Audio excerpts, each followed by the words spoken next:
Hello, ladies and gentlemen, and welcome to episode 115 of the Seezus Show. It's your boy, Sir Seezus, and I'm back. I know I took a hiatus, but I mean, honestly, it's the NBA offseason. We all need a break. We all need to work on our craft behind the scenes, you know what I'm saying? But no, there's no excuse, but definitely need a little break as well, too. And like I said, it's just been kind of quiet in the NBA stratosphere with the NFL, happening and whatnot.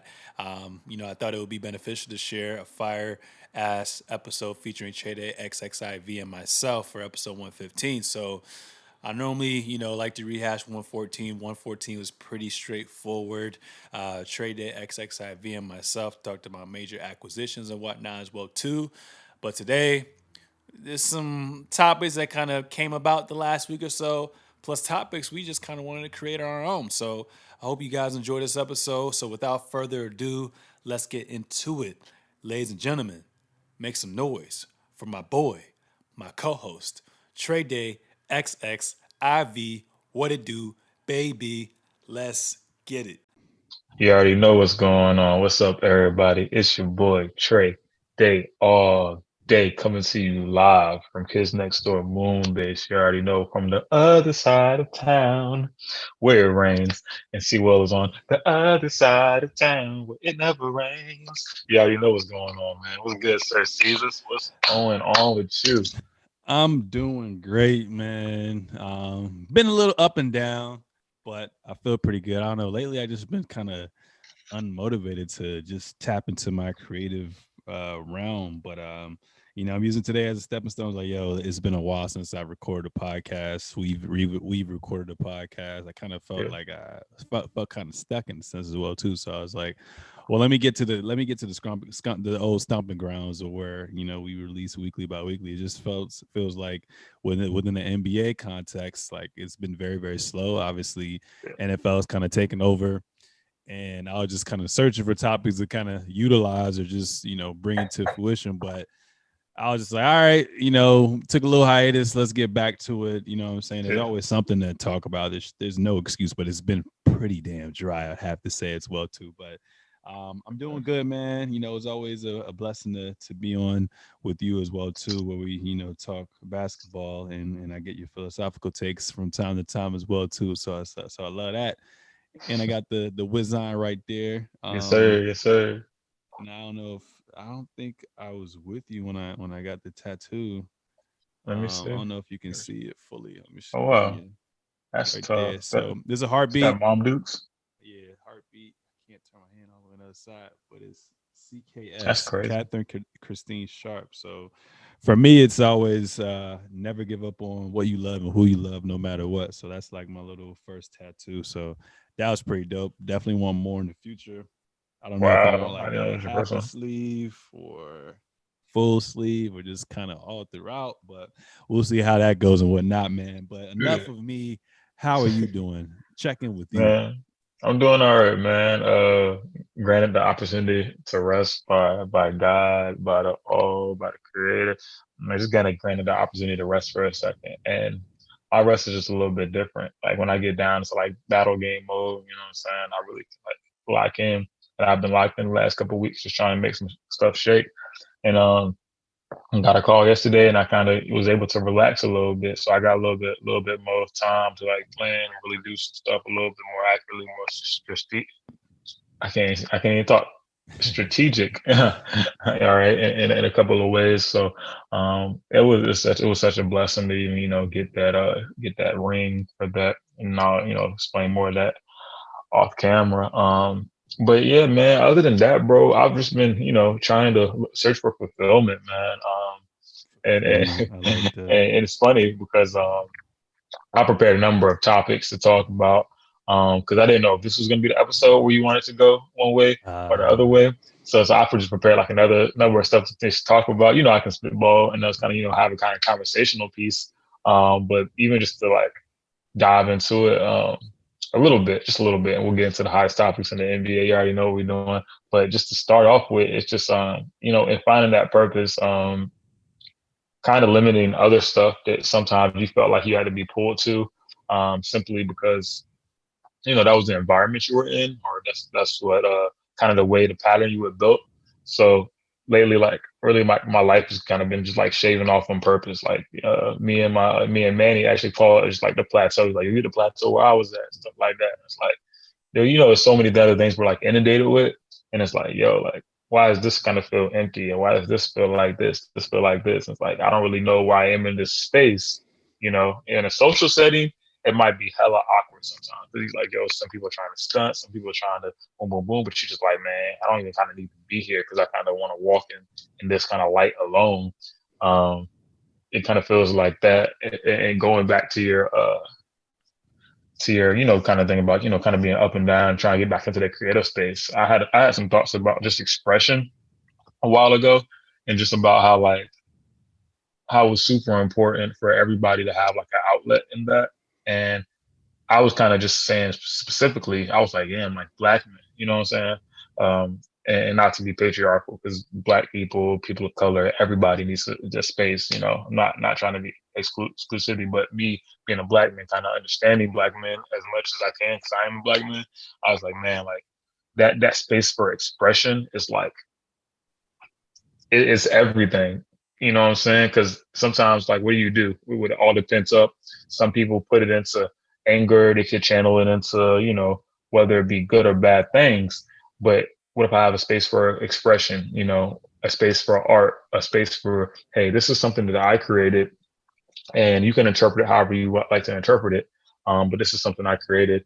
And here it is to the world. You know what I'm saying? I'm an artist. I'm sensitive about my but maybe it's also something that's like, hey, I just wanted to do this to do that. I think expression is really important for whether you get into a rut, whether you get into, just a certain space. It's like, hey, can I do something that is not anything off my back, but it's just something I can put my natural energy into, to where I can say, hey, I accomplished that, and it kind of all that stuff connects us. And I think me big on music and stuff like that. I think that's why I love it probably so much. It's one of those forms of things that connect and take people from here to there and so on and so forth. So podcast can be expression, acting, of course, is expression, and so on and so forth. So I'm glad that we got to come back to this, and hey, let's get to the hottest topics. Yes, sir, ladies and gentlemen, a preview of what's to come in the future. I love it. I love it. I love it. I really, really love it, man. So got me thinking. So I always Yes, love sir. when I get to, think. All right. So, I mean, damn, like I said, it's been a very, very dry off season post, I guess, like summer league and trades that have went down, Mhm. and free agency and all that good stuff and whatnot. So, we're gonna try to stay within the relative topics of some things that are happening, and then we're just gonna create our own topics and have some open dialogue with that as well too. So the first thing I kind of want to talk about is Houston Rockets and John Wall working to find a trade as well too. So from Tim McMahon, who is the ESPN staff writer, reported the Houston Rockets and John Wall have agreed to work together in an attempt to find a trade destination for the veteran point guard, as the franchise is committed to moving forward with Kevin Porter Jr., Diamond in the Rough, and Jalen Green, who was their first round pick. The commitment to the 20-year-old Porter and 18-year-old Green leaves Wall, a five-time All-Star who was traded to Houston in the Russell Westbrook deal last year, without a starting role. Wall, 31, is not expected to play for Houston, as the team management and Wall mutually decide that a benched role for him wouldn't be beneficial to either party, sources said. Wall is due $91.7 million over the next 2 seasons, including a player option for $47.4 million in 2022-2023 season, a contract that makes attempting to trade him extremely difficult. Sources said the Rockets do not want to give up first-round draft competition in a Wall trade and would not have interest in discussing a buyout until possibly after free agency next summer.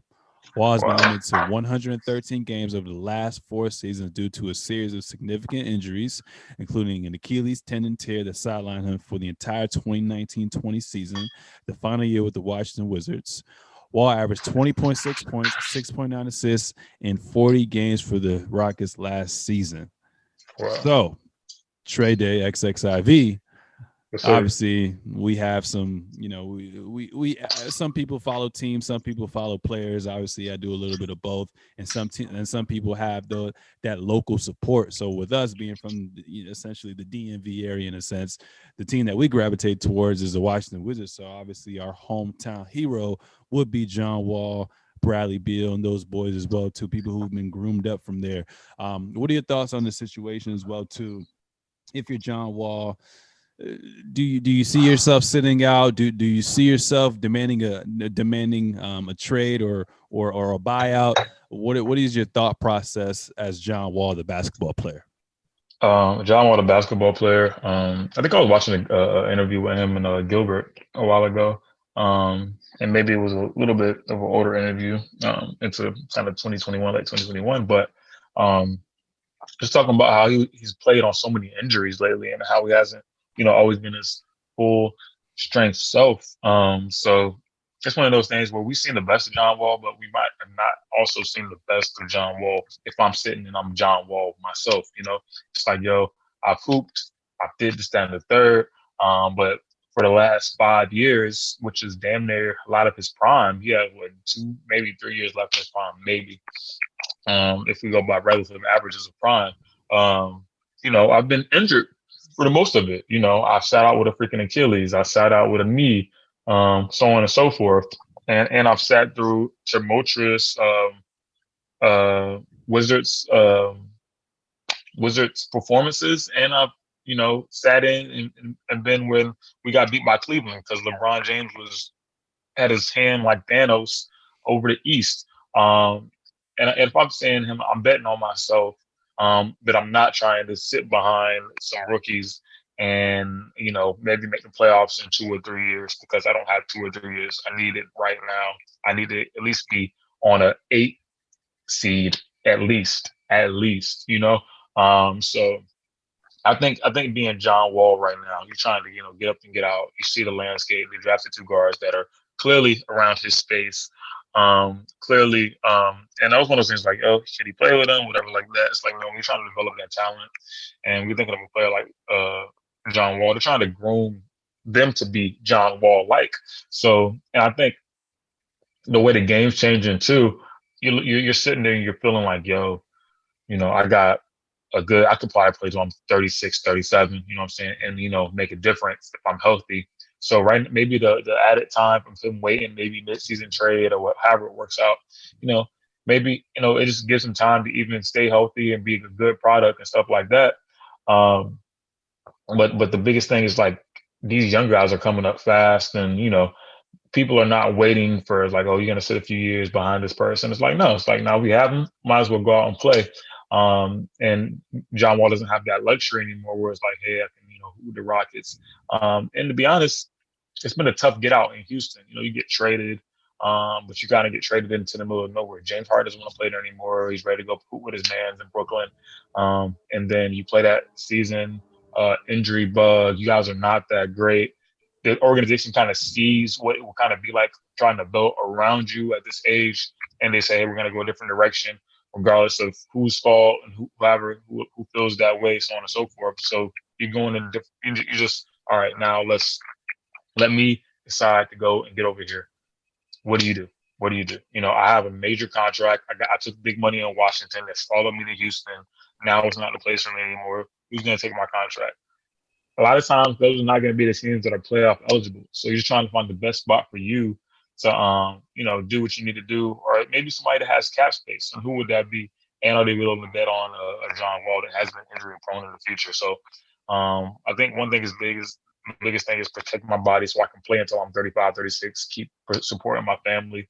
Um, and the next thing is, can I get into a favorable position where I can hopefully compete? Who knows if he's thinking championship? You would think the competitor in John Wall's thinking championship, but at least compete and be in a franchise that values me going into the sunset of my career, as we kind of see it. Only because we see guys that are coming in the league that are 19, 18 years old and killing stuff. So it's drastically changing. The guys that we grew up on the last few years are making their exit. And LeBron's making it look sexy, but he's also, in the process of making his exit, as well as a lot of people on that team that we'll get talking about. So yeah, Yeah, man, it's a pretty interesting situation as well, too, right? Because you get paid off of your potential combined with your productivity from that recent season. And you also get paid depending on the market you're at, how important you are to that specific organization as well, too. Obviously, when you're in a smaller market like the Washington Wizards, it's very hard to come across, you know, getting that marquee free agent. So you mostly have to, like we always talk about, get a trade or draft someone and kind of take that route where you give him that those max dollars, which he was worth those max dollars as well too. But like we said, he's came off an Achilles injury, right? So yeah, he definitely showed you flashes of what he can do. Obviously, it looked like he was in and out the lineup. He didn't play as many games as he would like to, and obviously, the biggest thing was they wanted for him or the organization rather to tank so they can basically start from the ground up after they depart from James Harden as well too. So you would think they would try to make some noise with him as well too, but it's looking like they want to go completely young, and it looks like they don't even want him to be any form of a veteran presence in the locker room as well too. So you're gonna have to look to trade him, or you're gonna have to do basically what they did with Al Horford for OKC. They sat him out the entire season. He has an expiring contract. Traded him back to Boston. He's competing again, or at least competing in the hopes of a playoff run, at least with the Celtics, with the emerging Tatum and emerging Brown and whatnot as well to the revamped team. So, um, I would want him to take a route in which CP3 had to do. He went to a team who we basically thought weren't going to do anything once they got rid of Russell Westbrook and Paul George in OKC, and basically people thought he was quote unquote washed up. And he had an all-star caliber season, all NBA caliber season. And then because of that, even though we knew his contract was pretty big, he kind of looked at the landscape. Who is playing well? Obviously, OKC wants to go in a different route, but where can we make the feeling mutual between the organization and myself as well too? And he found his ticket to the Suns next year. They go to the NBA Finals, and who says if things don't if things change if things pan out, they could be potential champions as well too.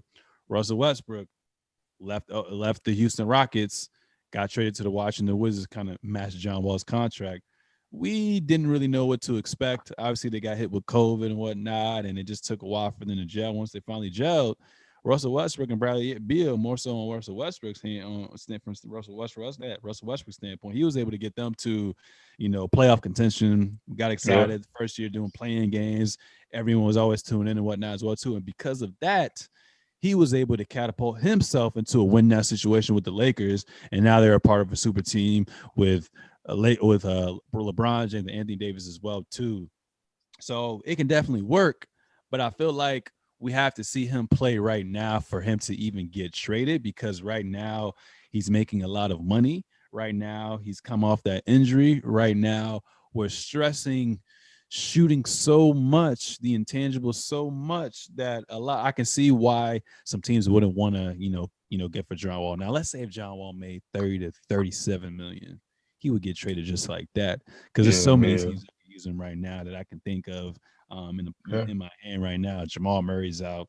Nuggets would be a good option. I mean, we just re-up with Reggie Jackson, but Kawhi's out for a little bit. That could be a nice landing spot as well too. There's so many teams that he could kind of go to right now, but I don't know if you want to give up draft equity, and I don't know if you want to give up players that kind of fit your system that would equate to his 43, $44 million right now. So I think the best option for him is probably taking that Blake Griffin route, trying to get a buyout. But it's looking like for most players, they get a buyout on an expiring contract. And the fact that he yeah, has multiple years left, I don't really see that as a realistic, option of happening for him. So I think he's going to take that route where he has to sell like a Al Horford, continue to work on his game, to continue to be a professional.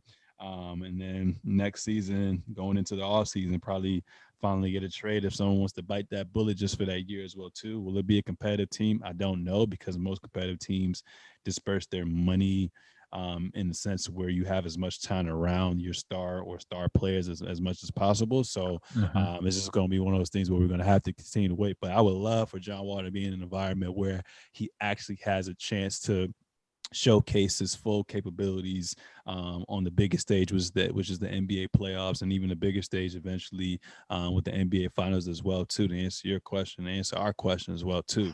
So John Wall, just continue to do what you got to do. The Lord works in mysterious ways. So there's been a lot of players who we thought would never be a champion. A lot of players who we thought would never go to the finals. They're just never be in a different situation. So we're gonna But continue to monitor that, keep you in our prayers, and we're gonna see what's gonna happen in this upcoming season or next season or who knows as well too. Another thing I want to talk about is Dennis Schruter, bro. Obviously, Dennis Schruter has been the laughing stock of the NBA because, in part, he assumed him and his agents assumed that he was a max contract type of player. I mean, obviously, he had a pretty great season as a six man with OKC. You know, everyone got excited when he got traded for Danny Green and some. And basically, we thought he was going to be that point guard that LeBron needed going into the tail end of his prime as well too. We thought he was going to be that nice piece for Anthony Davis, for LeBron James, and them boys as well too. Obviously, he underperformed, and then he even underperformed even more in the playoffs when LeBron needed the most. When Anthony Davis went down with the sole lower leg injury as well too. So um, he went from trying to. I think he actually got what deal he got? I think he got a 20-year, a 4-year, $84 million deal with the Lakers. yeah, Turned that shit down, and now I think he's only and making like $5.3 million as well too. He took it to social media, tops it. and he put a picture of him, basically poking fun of himself, saying, "I'm gonna do this one time, insert your best fumble the bag joke here." I wouldn't do that, but sometimes you just gotta laugh through the pain as well too. What are your Facts. thoughts on him fumbling the bag, man? Let me hear your thoughts on that. Dennis Schroeder. I mean, I'm not gonna knock a man for believing in himself. You know what I'm saying? So, I mean, in hindsight, maybe it was fumbling a bag, or in retrospect, maybe it was fumbling a bag. But going, he's on like a 1 year deal, so and so on and so forth. If he has a good season this year, being what 28, 29, something like that. He might be 27, maybe. Maybe he's not super old. Um, you know, you get to that and 28. have a good year. Huh? He's 28. Yeah. Okay, you get to that, you have a good year. I mean, you set for the next 3 4 years until you're 31 or whatever like that. 32 maybe, something like that. So take the six now. Shit, they might throw him a 80 on a contender team next year, which you could say, oh, the Lakers were a contender team. Go ahead and stay with the Lakers, and then when some of those other guys are retiring, they're going to keep you. But maybe he was also saying, hey, this is the Lakers. Um, yeah, they are giving me this little contract, and I might be for 2 or a few years or whatever like that.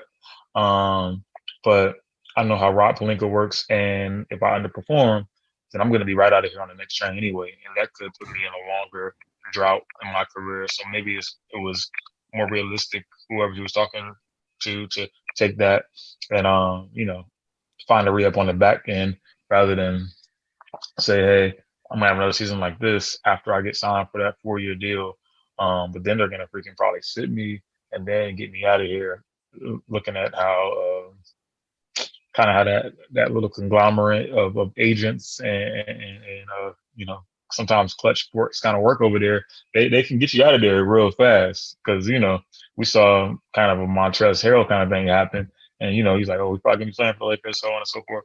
Like, nah, they kind of took him from the Clippers, didn't play him, and then got him up out of there. It was really interesting kind of work there. And not saying that would have been Dennis Schroeder's because they did need some guards, but there were probably rumblings that Russ was coming, boom, boom, boom, and he's that gritty kind of guard. So I could see him playing in those um, crunch time bench minutes, but at the same time, again, a few false moves with that pressure on, you could find yourself in a worse position than you started at, even if it is playing in LA for that year, and then dang, they found me a new spot that I didn't want to be in. So maybe. the guidance he took is better. Maybe the pressure's less. They're in Boston. He'll figure it out, and then he'll go, go to a team that is a contender, possibly in the East or a contender again in the West. And it's not foreign to see the Lakers circle back on people. We've seen that plenty of times in the last few years, at least. So he's playing well, a veteran presence, and he meshes with the guys over there. Who knows if he might not get back over there again? You know, but did he fumble back? In hindsight, yes. Only time will tell. Yeah, only time will tell for real as well too. So the thing about him, I while you were having your conversation in regards to Dennis Schruter fumbling the bag and whatnot, I actually looked up if you're including I think this season as well. So I think he played a total of 9 seasons so far. He's made a career earnings of 74 plus $1 million as well too. So it may be a joke for us because if you're comparing him to the actual over 300 NBA players, it's like, damn, you dumbass, like you don't Yeah. ever pass up on Brett like that as well too. And I know lately LeBron just I think will have to be the pioneer of that as well too, with doing these 1 year deals and betting on yourself and whatnot. He kind of created that model as well too. But there's levels to this shit. There's only a couple of players that can do that shit, like a KD, like a LeBron Mm-hmm. James, or even like a Kawhi Leonard as well too. And if you've learned anything this past seasons, even with injuries and whatnot, is if you're not, it's good to bet on yourself as well too. But it's also good to be realistic with yourself as well too. But looking at that landscape, even with Rich Paul, and what's homie's name that's on the Knicks right now, who he filed a lawsuit against him, Nerlens Noel. He Yeah, could have no. got a bigger bag, but he was listening to X, Y, and Z agents or other advisors, and they basically said no. And then he got a veteran's minimum. He finally got somewhat of a good deal, but he Mm-hmm. missed out on the bag as well too. If you can get that bag, bro, secure that shit, secure that shit, secure that shit, secure Now. that shit, bro. Got to secure that shit now. So, well, him is a learning lesson, but like we said, he's still relatively young. He can still get one or two more good deals. I mean, if you look at Chris Paul right now, he's still getting mills. Look at Kyle Lowry, he's still getting mills. Look at LeBron James, he's still getting mills. Obviously, some of them are anomalies and whatnot, but he's still relatively young. He's proven that he can be a good piece to a team. I don't know if he can necessarily be that piece you need to get over the hump, but the fact that he's making $5.9 million, it looks like he's probably going to be the starting point guard for the Boston Celtics. They're going to go really small with him and Marcus Smart in the backcourt with Tatum, Brown, and then at the center you got Horford. I think this is a prove it deal as well too. So I want to try to Mm-hmm. jack up a lot of shots. If he plays within the system and make a good run, I think he's going to get rewarded as well too. So it's just one of those things where it's a learning experience. I think he seems like a glass half full guy where he's learned from his mistakes and he's going to basically better himself moving forward as well too. So the joke's on us because he's the rich one still compared to the average Oh American as God. well too. So it is, although it is kind of funny as well too. Like I said, it's a learning experience. So as long as he can just outperform the 5.9 million or whatever X amount of dollars he's making this year and make the deep playoff run and play consistent, because it's all about consistency, right? If he can be Mm-hmm. consistent on a nightly basis, especially when the match most in the playoffs, he's definitely going to get paid as well too. But definitely want to bring that topic of conversation up. Some more of the story, ladies and gentlemen, or NBA players and my WNBA players as well too. When you get off of that contract, take that bag. You can always re-up as well too, because it seems like old is the new young in the NBA. People playing till they're in their late 30s now, which is insane to me as well. Crazy. Um, Donovan Mitchell basically was in the news in a sense as well too. So two things that he kind of talked about. So on last year's run and his improvement as well too. So two things he said. I'm going to go through then and ask you this question. Um, First, in regards to his injury, I've kind of got he and I quote, I've kind of got to a point where I'm appreciative of the injury for myself. The ankle injury, obviously, he suffered before the playoffs started, missed a game or two, I believe, in the first round against Memphis. They ended up beating them, and then they lost to the Clippers in 6 games as well, too. So going back with that, I've kind of got to a point where I'm appreciative of the injury for myself, for my personal growth on and off the floor. I think that injury really kept me on the ground for the entire playoffs and has allowed me to have to make decisions on the ground. Slow it down, different things that's really opened things up to where I was like, okay, this is another level, a layer of my game that I can get to without the athleticism. So I'm happy about this comment that he said, because what can you tell the audience, what is the definition of insanity? Sanity is certainly doing same thing over and over and over and expecting different results. That is And this is certainly the definition. that is certainly the definition. And I love that comment from Donovan Mitchell, because there's people who can get that work in, but they don't see growth. And then there's people who kind of dissect the why behind things and are Yeah. actually students of the game. And this is not even on just in the basketball standpoint. This is in what you are trying to pursue, your passions and whatnot as well too. So that for him to be at such a young age, and for him to be aware of, looking at that as a blessing in disguise and trying to find ways to improve, because he knows your body is your money maker as well too. So if he Mhm. can find ways to basically mold his body, and make it for the long run, and find ways to basically score without utilizing too much of his athleticism, in a sense, like kind of Goku when he just uses Kaioken at certain points, or he don't even Mhm. go up another notch as well too. Then he's gonna last a long time as well too. So I really appreciate that comment. But more importantly, for this topic, he said later on in this interview as well too, no slight to Phoenix or the Milwaukee Bucks or the Clippers, but I feel like we were healthy. If we were healthy, we get to the finals. I feel like we will win. But it's all easy when you say ifs and or buts. It's easy to kind of say that. So obviously Donovan Mitchell played 10 playoff games this last season, averaged 32 points, 5.5 assists, over one steal, shot 44.7% from the field, and over 43% from the three as well too. If Donovan Mitchell doesn't hurt his ankle and retweak it, if Mike Conley doesn't have that hamstring injury, do you believe that Donovan Mitchell would have gotten past the Clippers and then gotten past the Suns, and then at least had a shot at going to the NBA Finals to beat the Bucks? Let me hear your thoughts.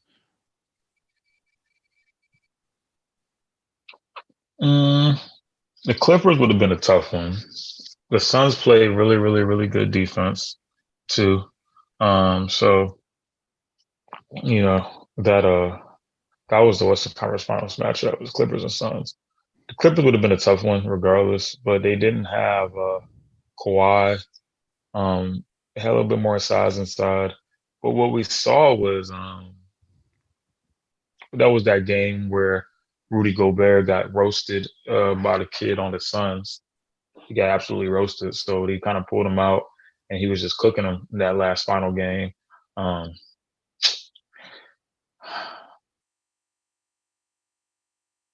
I don't 100% believe in it, but looking at it last year, had you gotten hot and they kind of would have had a run possibly similar to what the Nuggets were doing and what they were doing in the bubble, which could have got would have could have happened. We didn't really see the full force of the West last year at all. With the injuries all season with the Lakers, with Jamal Murray going down, in that pick and roll that is damn near impossible to stop, and that nagging injury or that injury that happened with Donovan Mitchell. So realistically, we were looking for those teams to, be staples: the Lakers, the Nuggets, Denver, Utah, and you know, for all intents and purposes, had Kawhi been healthy, we were probably looking at those four teams in the conference finals. Lakers, Nuggets, Denver, and Clippers. So two LA teams and the other outliers. Um, so is there stock into what he's saying? Yes, of course. I think that probably could have happened very, very, very well. But we saw a team get hot at the right time. Um, we saw a team in the Clippers, the guys like Reggie Jackson stepped up and played and earned his freaking money because he was hooping. He was really hooping. But in a perfect world, and you just came off a season like that where you go down to Jamal Murray and Jokic. and you pretty much played them neck and neck, and you're right there, you're just inching it away, and the other team couldn't really hold you, I would make the same comment. I would feel the same way, and it could have happened. It could have happened, but because of injury bugs and because of what we saw, we have to, adhere to the fact of, who knows? Because if you're saying, yo, if me and Mike Conley were healthy, then I'd have to say, what if such and such was healthy, and what if LeBron and them were healthy all year? It would have been a totally different scenario. Would they have had a shot at it? Yes, in some capacity, but um, a whole lot of what ifs and hypotheticals. Yeah, a whole lot of what ifs and hypotheticals as well too. I kind of try not to live in the what ifs, mindset, but it's just It's not human Marvel. nature to kind of it's not Marvel, right? That was a good one. But it's kind of hard to live in that what if scenario because injuries are part of the game as well too. I mean that's probably the biggest deciding factor on making a huge run or winning the finals. Injury mixed with obviously X's and O's and your role players at the end of the day as well too. Because one thing that's pretty consistent is your top tier players, your star players, but the role players I'd have to say mixed with coaching and your health have been the deciding factors of advancing deeper and deeper in the playoffs as well too. I mean, obviously they're a little banged up and whatnot, but like we said with the Clippers, they were kind of banged up as well too. Even though I think they started off down, I mean going up 2-0. If you look at both of those games, the Clippers kind of pretty much outplayed them as well too when there were games that kind of went down to the wire. And even for Kawhi to kind of go down game 3 and no game 4, and then for them to go to Utah in a hostile environment, win that, and then finish that joint at home without Kawhi. Just Hmm. seeing Kawhi in his peak, which is playoff time. I think that the Clippers were because Mike. I mean, I can't think of his name. The coach for the Phoenix. Oh, Snyder. He didn't even Hmm. really make that many adjustments. Um, Didn't. didn't really make that many adjustments, and I still feel like even though Conley was an all-star because of injuries this year, not to knock him or anything like that, Utah really still didn't have that other player that they can kind of go to. They kind of ever did everything by committee, but at the end of the day, you need that pressure off of Diamond Mitchell. I just don't know, looking down that roster, who's going to be the person to help him. So I mean, maybe they could have beat the Clippers, maybe not. Maybe they could have beat the Phoenix Suns, maybe not. But I truly believe if they got to the finals and played against the way that Giannis was playing with Hmm. Middleton and Drew Holiday, I don't think they would have Been won a that as wrap. well too. So it's good. Yeah, yeah. So it's good for him to, Be be confident. optimistic, be confident. Like you said, if you why not bet on yourself? But like to say to play the what if game, you're kind of doing yourself a disservice as well too, because like you said, what if James Harden was healthy?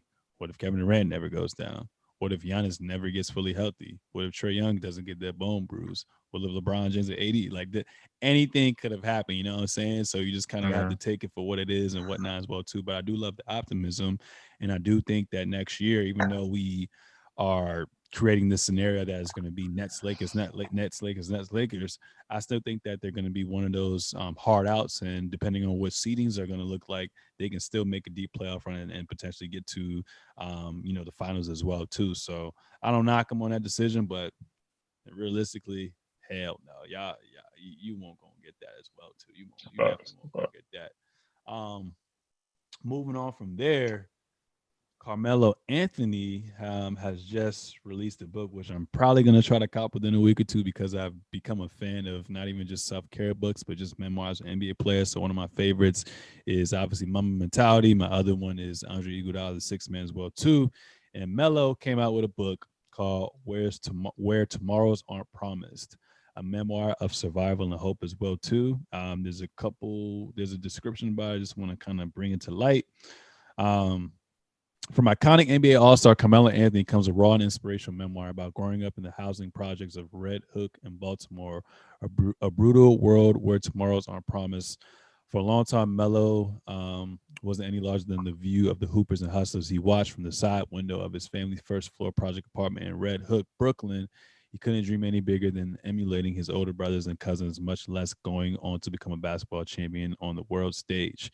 He faced a palpable he faced palpable dangers growing up in the housing projects in Red Hook and West Baltimore's Murphy Homes. He navigated an education system that ignored, exploited, or ostracized him. He suffered the untimely deaths of his closely held loved ones. He struggled to survive physically and emotionally, but with the strength of family and the guidance of key mentors on the streets and on the court, he pushed past lethal odds to endure and thrive as well too. So I really like this book. I'm excited to read as well too. It's always nice to see and hear stories from NBA players on how they kind of beat the odds as well too. Because being a person of color, we're kind of already playing at a disadvantage no matter what field we're in as well too. So I definitely want to shed light on that, promote a little bit and whatnot as well too, and encourage people to cop it. But more importantly, with Mello, obviously when you come out with the book as well too, I kind of want to do that in the future. We'll see what happens with that.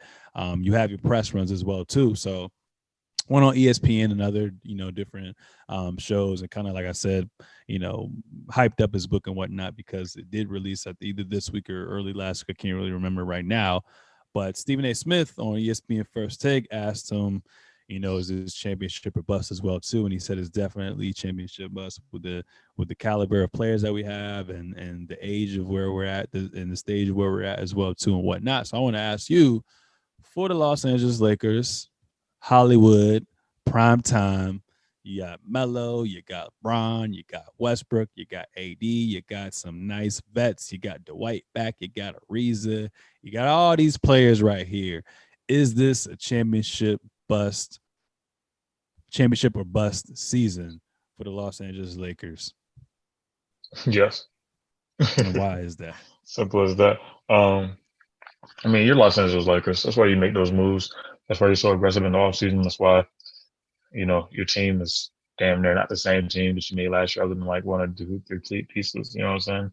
You make moves that you think are good the year before and shit, then better moves come available and you make those moves and you do them on the fly. That's why people are signed to 1 year, 2 year deals at max in your city because you always want to be competing for a championship.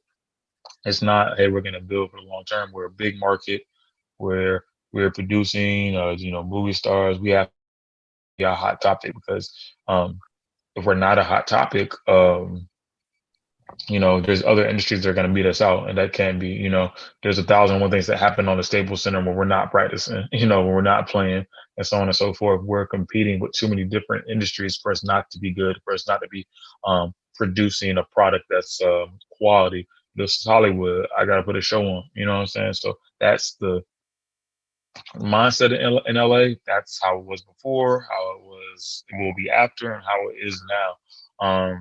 And almost, whether it's a bad team for LA or a greatly assembled team of young guys, people in their prime, or vets on their way out, the time is now, and it always will be. So even now, prominently, you have the best player that we've seen in such a long time. You have his friends, the veterans that can play, are willing to sacrifice now, kind of understands, or maybe on that cusp of understanding what it means to win a championship.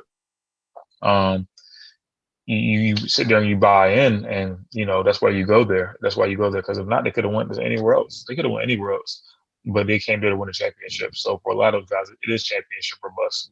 Maybe not necessarily for LeBron James or for Anthony Davis that has more time left in his career and so on and so forth. But for a lot of those guys, like, yo, I came here. I don't know. Who knows how long Melo's going to be playing? He's the same age as LeBron, but not the same ability. I don't believe.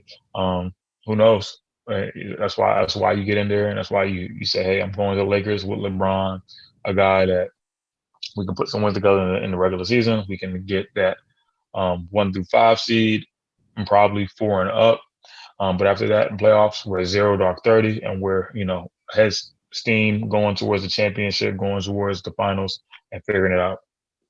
Mm, I like that. I like that. Honestly, yeah, you're right. There's really no need to comment more on that as well, too. Since LeBron beat the post old school bad boy Pistons in 2007 to end up losing to the San Antonio Spurs, that sweep, it's been championship or bust for him ever since then as well, too. So I don't expect it to not be championship or bust if you're a LeBron James led team as well, too. And with the criticism that AD's been facing, although he's already a champion, the stigma behind playing with Russell Westbrook and people, making these different narratives about Wash King and whatnot as well too, and just LA just being accustomed to that championship lifestyle. It's going to definitely be championship or bust now as well too. So I'm excited to see, what comes of this season and how long it takes for them to gel and how they're going to manage everyone else as well too with the rigorous schedule part two and whatnot as well too. So it's going to be interesting to see how everything kind of comes together. But I'm definitely excited to see a new Showtime Lakers and see what the upside is going to look like as well too. Because think Moving on about it. from go ahead. Last thing, for a lot of these guys, um, are they great players? Yes, but you add them in the conversation with the ring, no matter when you have it. But just looking at how history's kind of written, they become some of the best players of all time. You know what I'm saying? Like Russell Westbrook, oh, he's a great player. He's a great player. Like it's that reverence and that kind of joke, that running joke you want with Charles Barkley. Charles Barkley was one of the greatest NBA players. You know what I'm saying? But then you like that of all time piece. When you win a championship, that's the cherry on top, man. Like, shoot, we forget about can he play with him? Can he play with other people? Is he the reason? So on and so forth. You put a championship or a ring right beside Russell Westbrook's name. He's one of the greatest players of all time.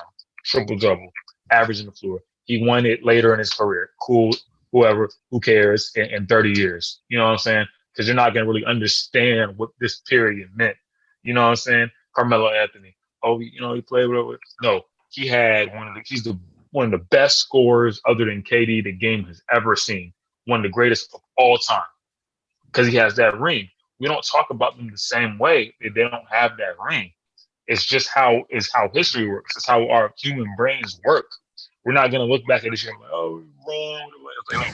Did he win a championship? Yes. Oh, he's one of the greatest of all time. Because there's people that probably did some of that stuff but couldn't win a championship, and they don't want their legacy to be cemented in that. I'm telling you, somebody that does triple doubles every single season should be in that conversation. There should be no debate. We debate Russell Westbrook into the ground. And we, you know what I'm saying, all that stuff. But Russell Westbrook won a championship. He's an NBA champion. No, he's one of the greatest players to ever play the game at guard, one of the most athletic.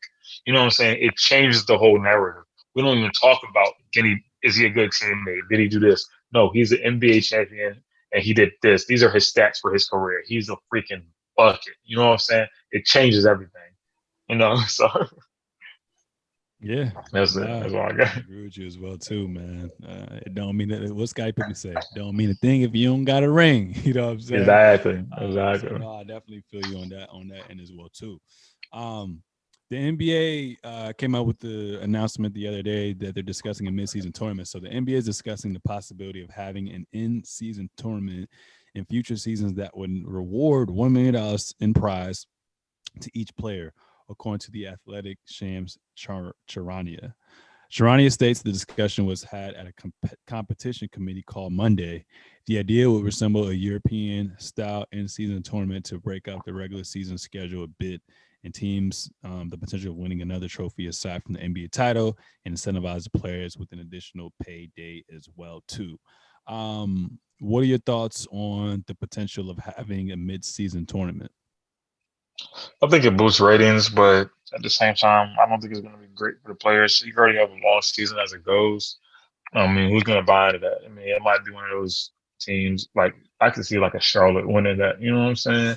Because it's like, yo, like don't hurt yourself. We're trying to win the NBA championship. It's like you have to give it meaning. You really have to give it meaning. And to have a mid-season like a Christmas tournament, like for high school, maybe that meant a lot of things. You know what I'm saying? Because it's like, hey, I don't get to play these teams. I don't get to see these people. I don't get to be on this stage unless it's the Christmas tournament, just because maybe where my school is, where my district is, so on and so forth like that, or even you know, the preseason tournaments for college. You know what I'm saying? Like Maui Invitational and stuff like that. It's like, yo, I'm gonna be put on the stage. I get some more looks. This is the national stage, whereas my games might not get televised if I'm somewhere else.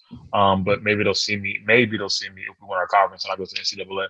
But now NBA is different, man. I'm doing this as a routine. I'm trying to win a championship for my legacy, so on and so forth.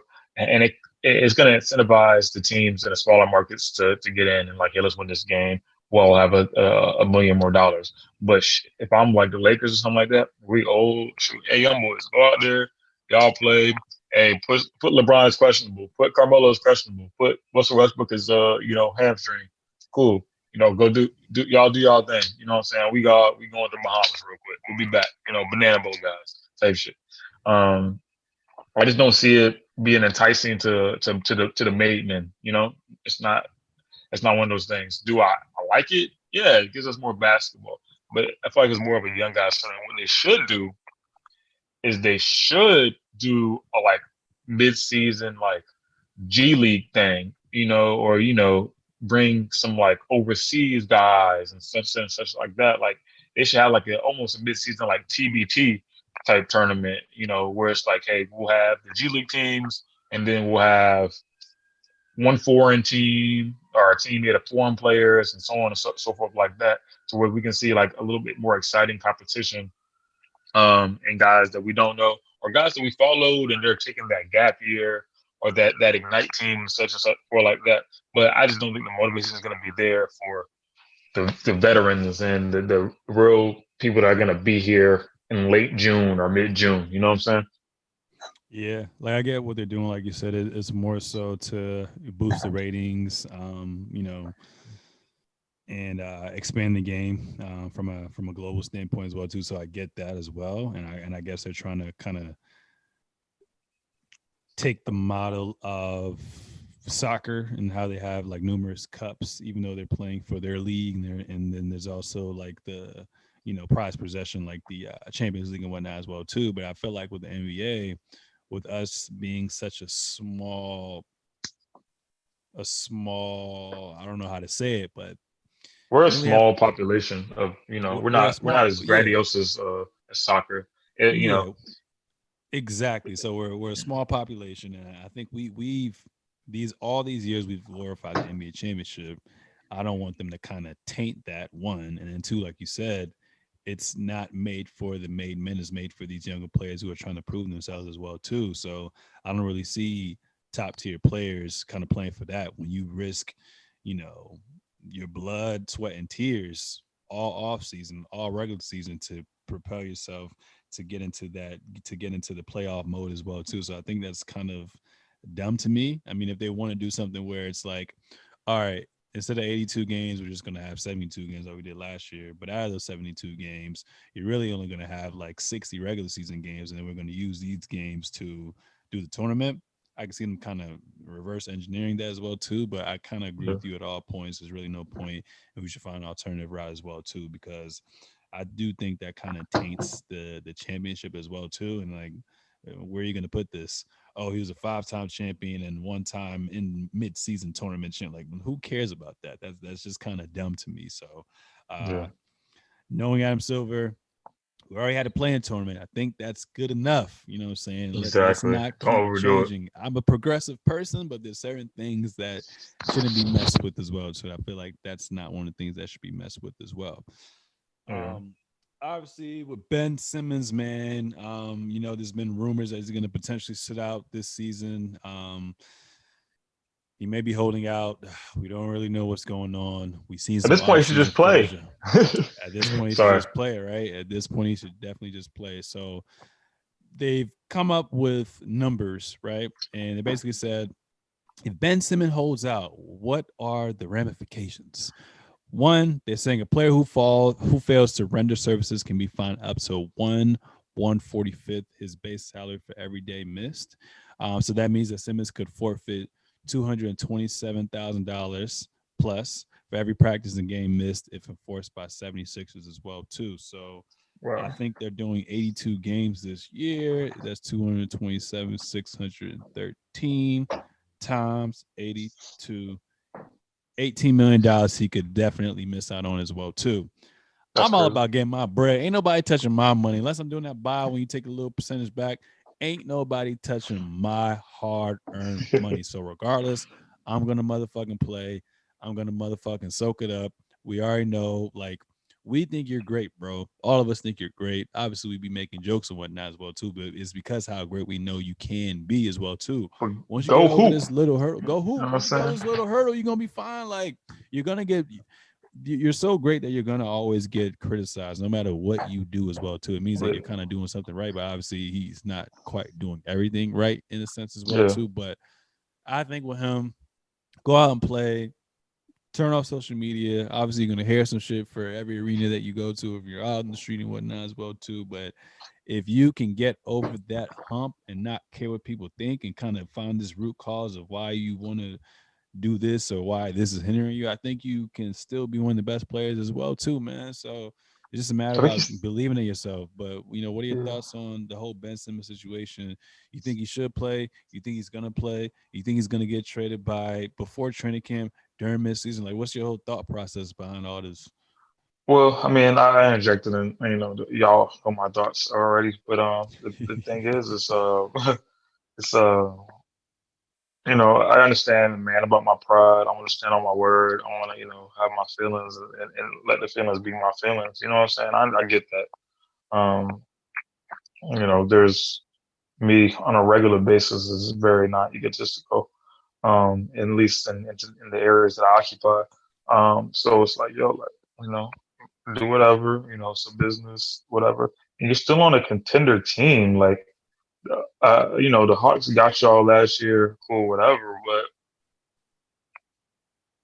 it's tough to say, hey, this is this when it's kind of something you can control. So it's like, yo, if I missed all my layups and, you know, and we lost the game, that's one of those things where it's like, all right, well, shit, let me make at least half of my layups, or let me like at least be a little bit more aggressive.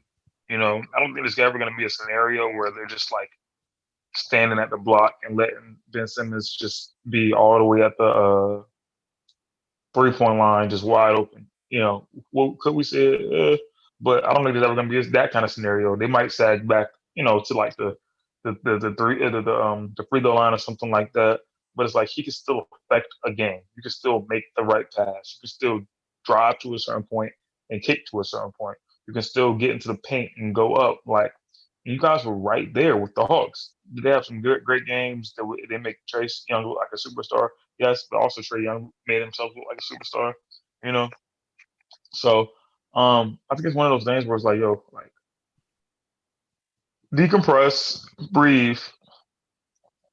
When am I going to get a chance to play for another championship? Or get deep into like the conference finals because of who I am, because of my status, unless I just start taking like a tier less of pay. Let me go. Let me hoop with the people I came with. You know what I'm saying? But maybe the relationship is irreconcilable, and I gotta go. But it doesn't seem like it necessarily is because nobody's wanted him. Nobody's traded for him. It's tough because we always talk about mental health and stuff like that, and maybe it is a thing with him not shooting. Just like maybe Markel Fultz was a thing as well, or maybe he was injured from something we hadn't seen or hadn't got reported on.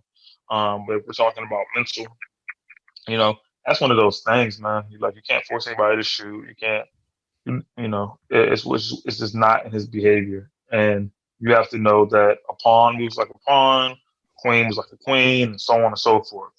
That's the moves they have. So how can I, be a chess player that I am and boom, boom, boom. It's just weird when you see a basketball player not taking shots. And that's the only reason we're having this conversation because he won't shoot. Because he won't shoot. But we have it over and over again. And, that's the constant thing. For me once, shame on you.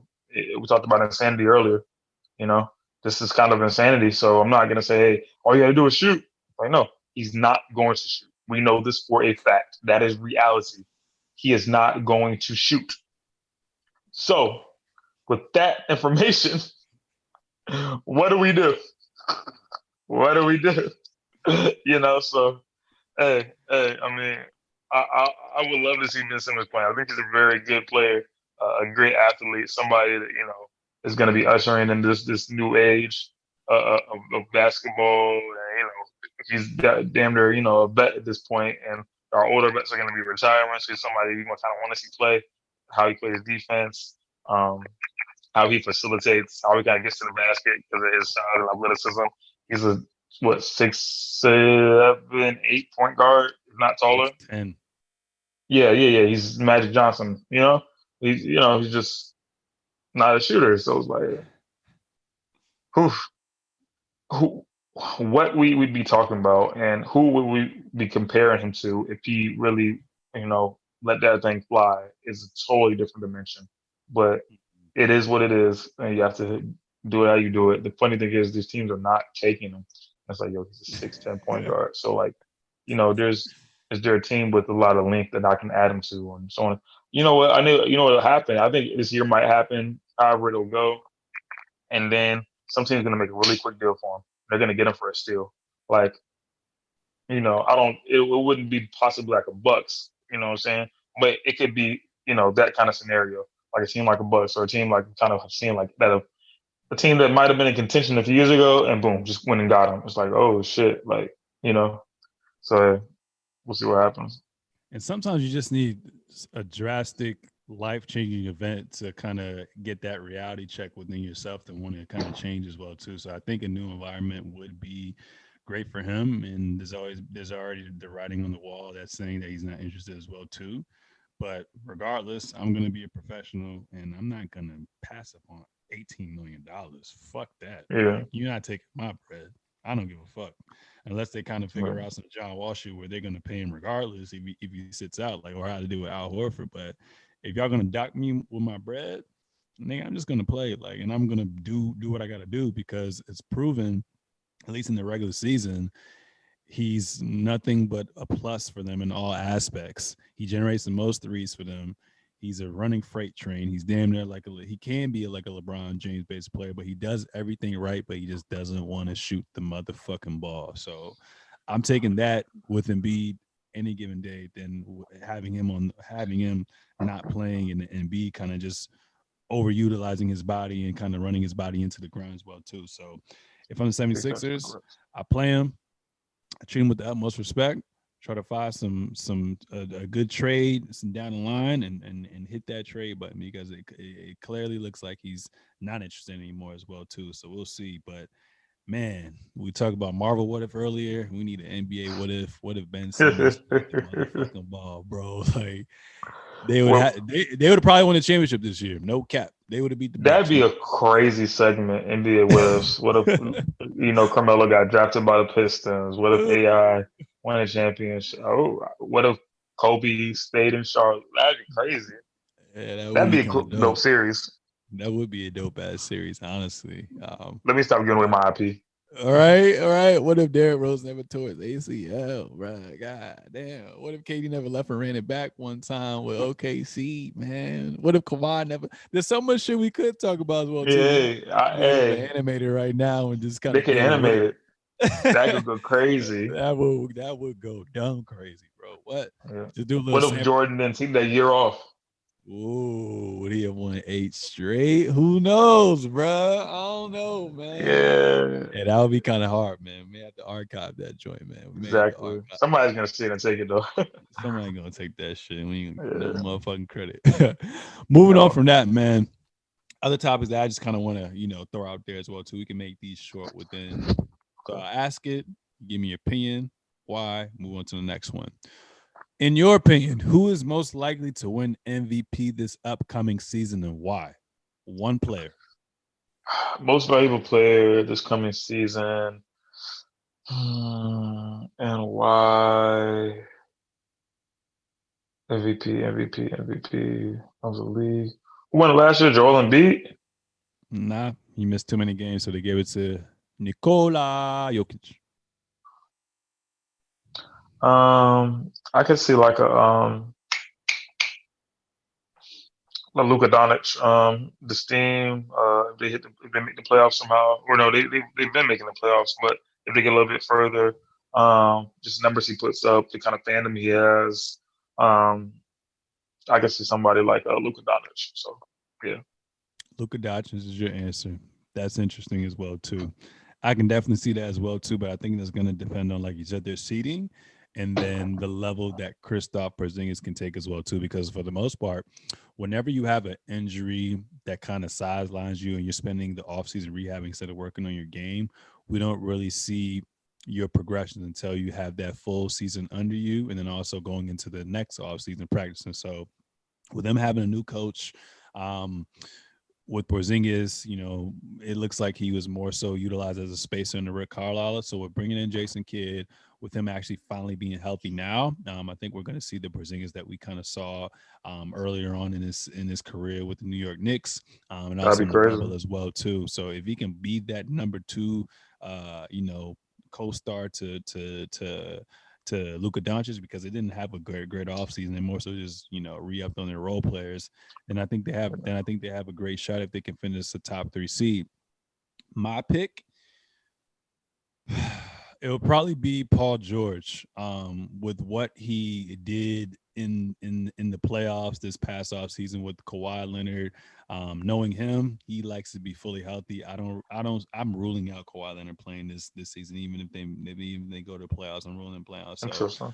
with Paul George, basically having the keys to the team, being that number one option, the team re-upping and retaining their players, and in which they took a deep playoff run for. Kyle Lou being the new Zen master, Reggie Jackson being more comfortable re-upping as well too. Terrence Mann, who I believe is going to take that next step. I think they're going to be one of those teams where they don't have to figure it out. They already have their identity, so I think they can kind of take off as well too. And like I said, I think he's going to embrace this challenge as well, this opportunity. So I imagine him either uh, kind of mirroring his playoff numbers, or I kind of see him mirroring his MVP caliber season where he had with alongside Russell Westbrook when he averaged 28 points as well too. But if they can get a top 3 seed and he's putting up, let's say, 38-5, and they're a 3 seed, top 3 seed. Definitely, you gotta take that into consideration. Missing your 1A player, to give it to them as well too. Plus, with their brutal schedule, they have 5 sets of 5 games in 7 days, which is tied with Portland for the most in the NBA. They have 8 game road trip from January 19th through the 31st, and they That's have crazy. 10 games that start before 1 o'clock Pacific time. As well too, which is ridiculous to me as well too. So if they can overcome those odds, stay healthy, get the 1 through 3 seed, and they build on the habits that they had last year. I think Paul George would be that diamond in the rough who wins that MVP as well too. So that's my pick. So we got Luca from Trey, and we got PG-13 from Cersei's as well too. All right, who do you think has, out of all these players I'm going to list, and then you say why? Who is most likely to be a first-time All-Star? Who has the best shot this year?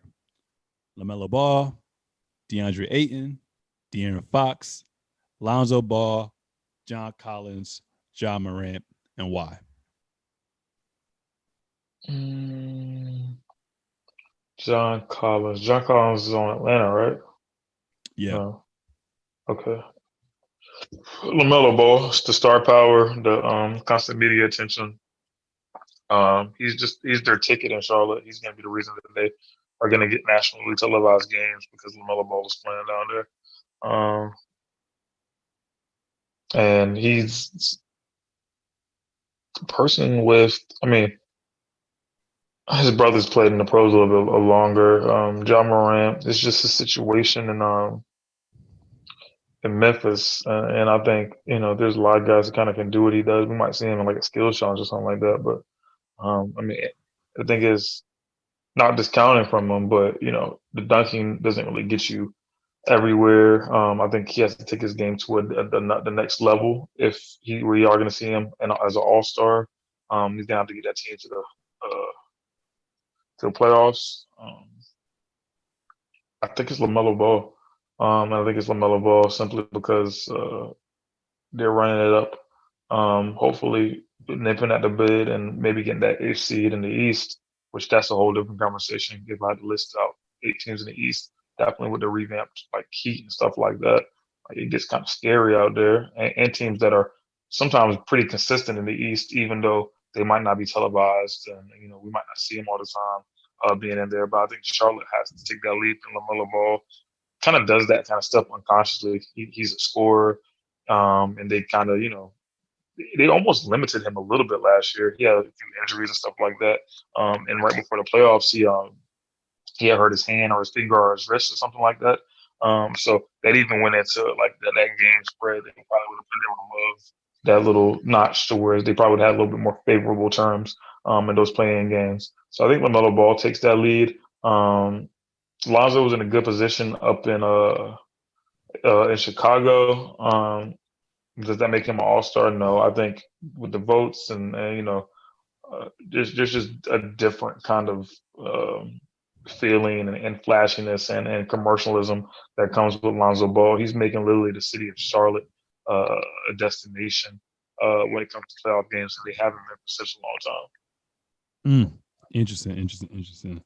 I was looking at this list, man, and by default, I was going to choose. If we saw someone who were to make it this year, out of all those names out of all those names I mentioned, I looked at that list very carefully, and I really wanted to go with LaMelo Ball. Like you said, he has the keys to the city. He would definitely get the fan votes as well too. They're in the play-in game hunt for the playoff 7 or 8 spot as well too. Get to the butt. So many players over here are definitely honorable as well too. But I'm really looking at this as well, at least for this season in particular. I think there's too many talented players in the backcourt, in a Kyrie Irving, in a Bradley Beal, in a James Harden, in a Zach LaVine, in a Trae Young, who missed out last year, which is crazy to me. I think there's too many players in the backcourt from both sides in the East and the West for any of those players to make it. So you're going with John Collins? Hell no. Sorry, John Collins. I'm going with DeAndre Ayton replacing Rudy Gobert. I think DeAndre Ayton is going to be hungry this year. I think he wants to be one of the best bigs. I think he showed so many flashes, not only the entire this season, but also in the playoffs as well too. And I think since he's got to the championship limelight, I think he's going to want to mirror that and prove people wrong. So I have him replacing Rudy Gobert, being a crazy defensive presence. And I think Chris Paul takes a step back. He's going to be the number 2 option behind Devin Booker. And I got DeAndre making his first All-Star this year. That's my pick. That's my pick right there. They made him look a little bit crazy in the finals, but I feel you. They definitely did. They definitely did as well too. So, Trey Day, I got another segment for you as well too. Start, bench, or cut. Mm-hmm. Tell me who you start, why, who you bench, why, who you cut, why. Mm-hmm. De'Aaron Fox, LaMelo Ball, Ja Morant. Start, bench, cut. Who you fucking with? I gotta put some respect on De'Aaron Fox's name too. I'm going to start. Damn, that's a tough one. Tough one, I know. Shout out to Warren, you made that. I need De'Aaron Fox's stats from last year. They suck. I got you. The stat guru, Sir Seezus. Got you, my nigga. Let me see. Fox. The 2 X's. De'Aaron Fox. So De'Aaron Fox averaged 25 points, 7 assists, 4 rebounds. Yeah,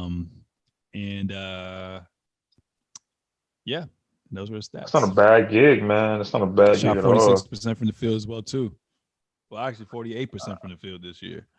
I'm going to start De'Aaron Fox. I'm going to bench LaMelo Ball, and unfortunately, I got to cut my boy Ja. So that shit went south real quick when we was going north. God damn, boy, I was not expecting that. My shit is the complete opposite, which is freaking crazy. I'm going to start Ja Morant because he took his team to the playoffs.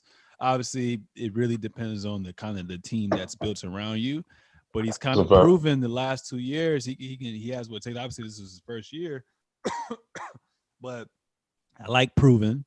So 1, I'm gonna start Ja Morant.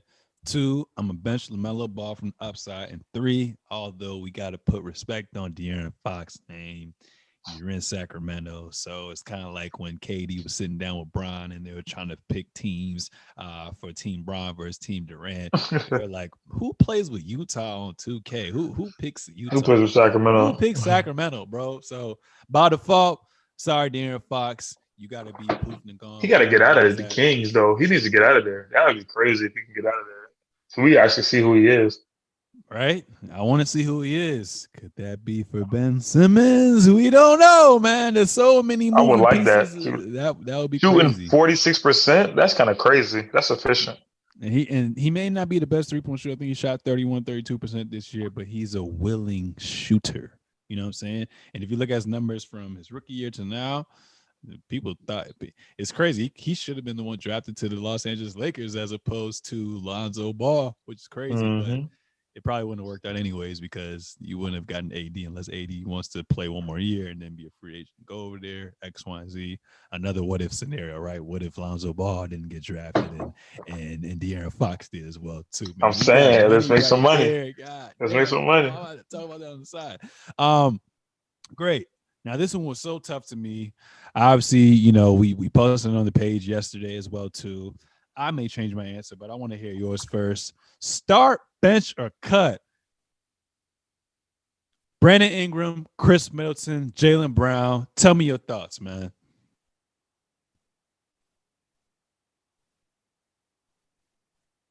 This may be the hardest start bench cut for me. I'm not gonna lie to you. I am going to start.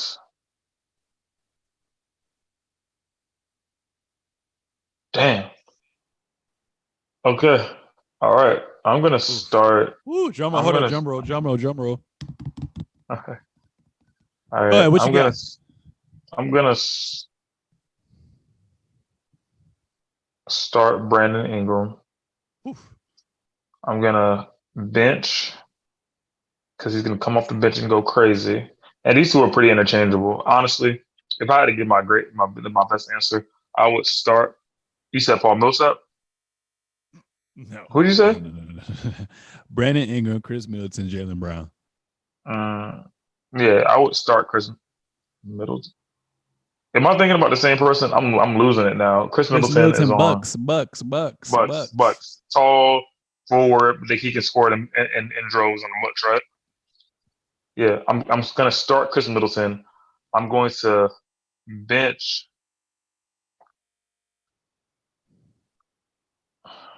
That's tough. I know. That's why I say this last one, this best topic for last. I'm gonna bench Brandon Ingram and cut Jalen Brown. Wow, wow, wow, wow, wow. Are we actually brothers from another parallel universe or something like that as well too? Because I Yeah. literally had the same thought process as well too. So for me, start Chris Middleton. He's proven he can play within the system. He doesn't need the limelight. He can score at all three levels. He's very Yeah. efficient. Finish the game. Bench, He's our finisher. bench. He's a finisher. He's proven he's a finisher. And he's got a championship.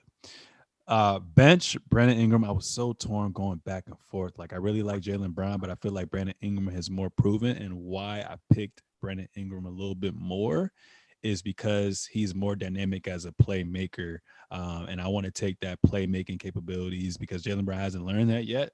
He's starting to still pass out of necessity, but his first option is to score. But Brandon Ingram, even though he can score, he's going to make sure he can get his bucket anytime, but he's going to make sure everyone else can get involved as well too. So I put Brandon Ingram as benched, and then I'm going to cut Jaylen Brown as well too, even though he was the only All Star this year out of all three of them this year, which is crazy. But yes, that was the segment of start, bench, cut. Really enjoyed that. This is episode 115 of the Seezus Show featuring Trey Day XXIV, best co-host ever. Do You you have already any know. last comments? Last comments. Nah, but for anybody out there struggling, man, it's crazy. It's a crazy time, man. Just find a routine. Really find a routine, man. You can just find yourself in a rut. The seasons change. We're talking about winter depression, cold weather depression. In these kind of like coming months, man. Find a routine. Find some people to talk to. And I listened to a message just about um not focusing on feelings as much, but rather focusing on kind of like what's actually there, because you have so many feelings and you don't want to be numb to anything. But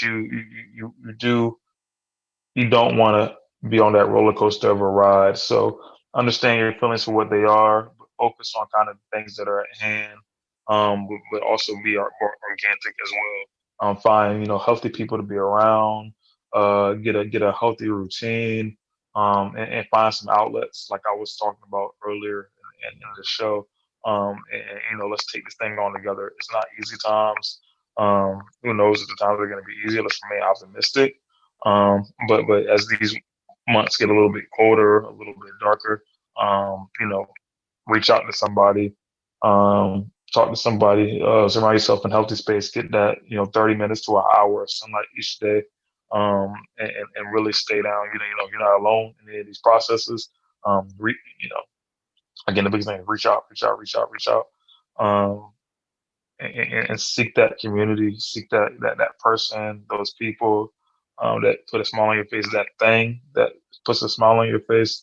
And let's keep it rolling, man, because the same thing is it's sunny and it's bright. It gets a little bit darker, but it's light at the end of the tunnel. You know what I'm saying? So let's all make it to that springtime or that summertime when the lights are shining and we're having fun. So that's just my message for the end of the show, man. So hold it down as it gets cooler and darker, and love on him to love on us all. Damn. You always have the right words to say. So never really no point of me adding my last 2 cents. So I appreciate your spoken words. Ladies and gentlemen, that was episode 115 of the Seezus Show featuring Traded XXIV. Make sure to subscribe on all forms of social media at Sir Seezus, at the Seezus Show, at Traded XXIV. We out. Peace.